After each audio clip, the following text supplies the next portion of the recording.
Olá pessoal, é um videozinho rápido sobre altura. Depois que eu fiz aquele vídeo sobre o timbre, né, algumas pessoas mandaram perguntas que eu achei interessantes. E tem algumas perguntas que às vezes pra gente parecem meio óbvias, né, depois de trabalhar tanto com isso.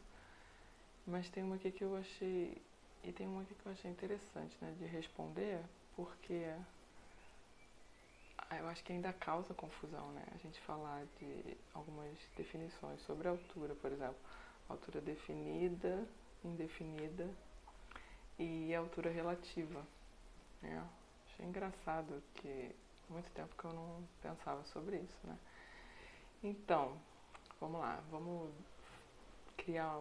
definir os conceitos aqui, né? O que seria altura definida, né?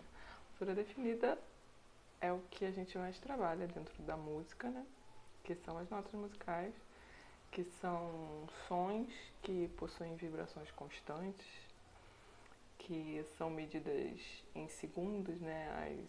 As vibrações, né? Que são medidas por ondas de vibração, né? E essas ondas medidas por segundo a gente chama de hertz, né? E a gente tem algumas notas famosas, como o 440 Hz, né, que é o nosso famoso Lá3. E aí no mundo da ciência a gente tem algumas outras notas também que ficaram famosas, como o 528. Dizem que é a nota do amor, né, nota da cura. Não sei bem ao certo se é cura ou se é amor. Eu sei que dizem que ela causa um efeito nas pessoas, né? Um Dó4. Nunca senti isso tocando Dó4, mas vale a pena pesquisar se você tem interesse. Enfim, isso seria a altura definida, né? Eu acho que isso não tem muita dúvida, não gera muita dúvida, né? O que normalmente gera dúvida é a altura indefinida e a altura relativa, né? Por quê? Porque apesar de ser altura definida, a gente consegue comparar e a gente consegue dizer se é grave ou se é agudo. Então, qual a relação de uma altura definida e a altura relativa, né? Acho que rola uma confusão, né, nesse aspecto, nesse assunto, né? Então, a altura indefinida, apesar de ser indefinida, a gente consegue identificar uma, uma altura, né? Eu me lembro que quando no mestrado eu estudei sobre essa questão da altura e, e aí eu conheci, né, pela primeira vez mais profundamente o livro de Pierre Schaeffer, que eu acho que eu esqueci o nome, Tratado dos Objetos Sonoros, Tratado dos Objetos Musicais, algo assim.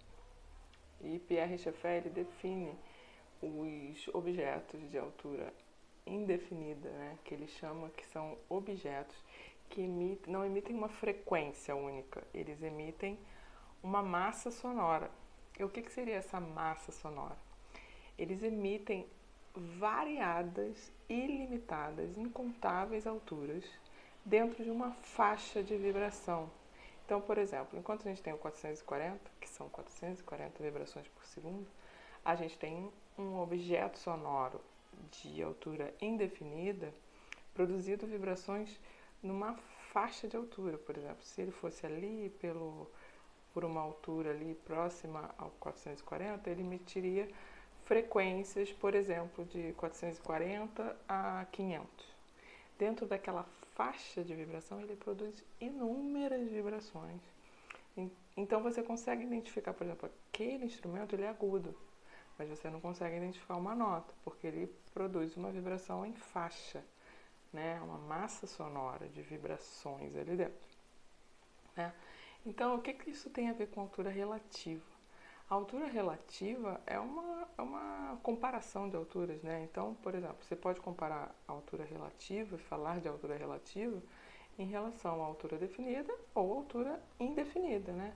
Por exemplo, se eu estou comparando Lá3 com o Ré4, eu tenho uma altura relativa. O Ré4, ele é mais alto relativamente ao Lá3, correto? Isso é uma altura relativa. E altura relativa em relação a alturas indefinidas. O nosso ouvido também consegue identificar massas sonoras, né?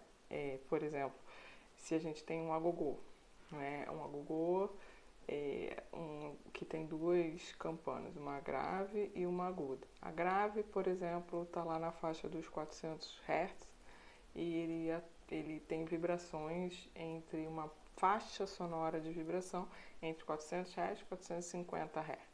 E a campana mais aguda tem uma faixa sonora de 550 a 600 Hz. O nosso ouvido, ele consegue comparar essas faixas de vibração, essas massas sonoras, né? Apesar de não ter uma altura determinada, né? Ele tem uma altura indeterminada, ele vibra numa faixa sonora. Então, se a gente for falar de altura relativa para objetos, para instrumentos de altura indefinida, a gente estaria comparando massas sonoras, que são faixas de vibrações em Hertz, né? E por que eu estou falando isso também? Porque me perguntaram assim, por que a gente consegue... Deixa eu ver aqui. Por que a gente consegue identificar notas em alguns instrumentos de altura indeterminada? Essa pergunta é ótima, adoro responder. Por quê? Basicamente, sendo direto, é porque esse instrumento é ruim. Mas eu vou te explicar por quê. Um instrumento bom, por exemplo, um triângulo de orquestra que é considerado um bom instrumento, ele é um instrumento que produz uma vibração numa faixa sonora ampla e uniforme. Como assim?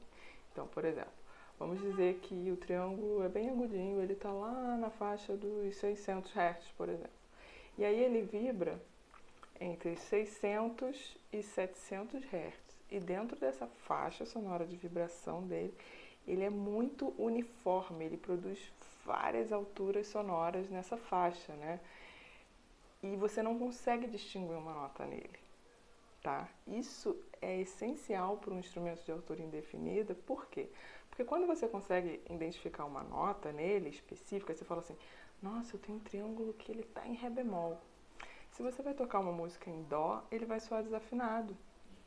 E isso é característica de instrumentos de altura indefinida, indeterminada, ruins, né? O bom instrumento de altura indeterminada é aquele camaleão, né? Que você toca em qualquer altura e ele tem que soar bem, ele tem que fundir os harmônicos, as fundamentais e ele tem que estar dentro daquela tonalidade, ele tem que soar dentro daquela tonalidade, né? E o que acontece? O instrumento, quando você identifica uma nota assim, é um sinal de que ele foi mal feito, né? Enquanto num instrumento de altura definida, se você identifica outras tonalidades, é um sinal também de que a construção dele talvez não tenha sido tão boa, né? Por exemplo, um outro instrumento que é muito legal dar um exemplo é o prato. Prato de orquestra, prato de choque, prato de bateria, prato crash, prato hi-hat. Muita gente às vezes fala assim, pô, eu tenho um prato, cara, que ele tem um ré ali. Nossa, ele tem um ré. Aí eu falo, né? Deve ter, né? Às vezes a pessoa acha isso como se fosse uma característica boa. E na verdade não é uma característica boa. Se você está identificando uma nota no seu instrumento, muito provavelmente é porque ele não é um instrumento bem construído, né? Os instrumentos bem construídos, os instrumentos indefinidos, de altura indefinida e determinada, eles são bem construídos, eles possuem uma faixa sonora muito homogênea de vibração. E você não consegue identificar uma nota. Por quê? Porque ele precisa funcionar em qualquer tonalidade, qualquer música que você está tocando. Deu pra entender? Acho que sim, né? Acho que eu respondi. A vontade é ficar falando um tempão, né? Mas aí eu vejo que tem quase 10 minutos o vídeo. Eu falo, é melhor terminar. Então eu espero ter respondido essa pergunta. Enfim. Tinha outra pergunta aqui que eu queria responder. Mas eu fiz outro vídeo, porque tá muito grande o vídeo. Tá bom? Beijo.